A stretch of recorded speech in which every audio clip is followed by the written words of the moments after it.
Hi friends, അസ്സാം വലൈക്കും. ഇന്ന് ഞാനൊരു മന്തി ഉണ്ടാക്കുന്നുണ്ട്. മന്തിക്ക് വേണ്ടിയിട്ട് ഞാൻ ബസ്മതി റൈസ് എടുത്തിന്. ബസ്മതി റൈസ് കൈയിട്ട് 1 മണിക്കൂർ പോത്തിയിട്ട് വെക്കണം.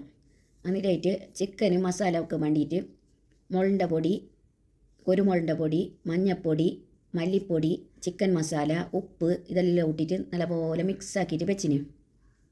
കുരുമുളകിൻ്റെ പൊടി കുറച്ച് ജാസ്തി തന്നെ ഇട്ട് കൊടുക്കണം. മന്തിക്ക് ചോറാക്കണമല്ലോ. ചോറാക്കാൻ വേണ്ടിയിട്ട് ഞാൻ അരി കൈയിട്ട് അങ്ങനെ വെച്ചിനത് അതിലേക്ക് തന്നെ വെച്ചിട്ട് കൊടുത്തിട്ട് അതിലേക്ക് ഉപ്പ്, ഗ്രാമ്പ്, പട്ട, ഏലക്ക, കുറച്ച് ഓയിൽ എല്ലാം ഒഴിച്ചിട്ട് കൊടുത്തിട്ടായിട്ട് ഒരു 3/4 വേവ് വേവിച്ചിട്ട് എടുത്ത് ഞാൻ. എന്നിട്ട് അത് ഊറ്റിയിട്ട് ഞാൻ ഊറ്റിയിട്ട് വെച്ചിട്ടായിട്ട് നമുക്ക് ഫ്രൈ ആക്കിയിട്ട് എടുക്കണ്ടേ. അപ്പോൾ ചിക്കനെല്ലാം ഞാൻ അതിലേക്ക് ഇട്ടിട്ട് ഫ്രൈ ആക്കിയിട്ട് എടുത്തിട്ടുണ്ട്.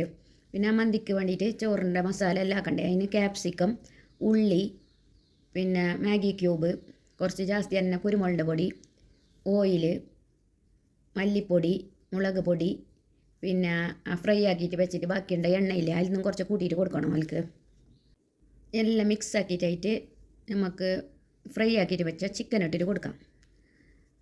നല്ല ഫ്രൈ ആക്കിയിട്ട് എടുക്കണം. അങ്ങനെ ഇട്ടെങ്കിൽ നമുക്കൊരു പച്ച വയ്ക്കുന്ന പോലെ ആണല്ലേ. ഞാൻ ഫ്രൈ ആക്കിയിട്ട് തന്നെ ഇടല് മന്തിക്ക്. അങ്ങനെ ഫ്രൈ എല്ലാം ആക്കിയിട്ടായിട്ട് നമുക്ക് കുറച്ച് നേരം മൂടിയിട്ട് വെച്ചിട്ട് ആ മസാല എല്ലാം ആ ഫ്രൈക്ക് പിടിക്കുന്ന പോലെ അത്ര സമയം മതി. തുറന്നിട്ട് അതിനെല്ലാം ഇളക്കിയിട്ടായിട്ട് അതിലേക്ക് ചോറിട്ട് കൊടുക്കാം. ചോറിട്ടിട്ടായിട്ട് അതിൻ്റെ മുകളിൽ കുറച്ച് കുരുമുളകിൻ്റെ പൊടിയെല്ലാം വേറിയിട്ട് നല്ല പോലെ മിക്സ് ആക്കിയിട്ട് എടുക്കാം. അപ്പോൾ മന്തി റെഡി ആയിട്ടുണ്ട്. ലൈക്ക് ചെയ്യാൻ മറക്കണ്ട.